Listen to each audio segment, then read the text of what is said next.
क्या है तेरी आखिरी ख्वाहिश?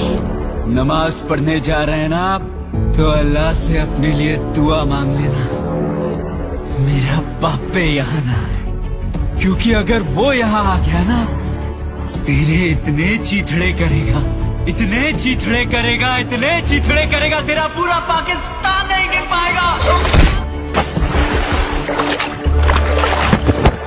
बहुत जुल्म कर लिए तुम लोगों ने हिंदुस्तान में मुसलमान भाइयों पर।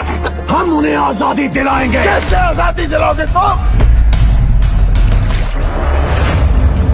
अगर यहाँ के लोगों को दोबारा मौका मिले ना हिंदुस्तान में बसने का, तो आधे से ज्यादा पाकिस्तान खाली हो जाएगा।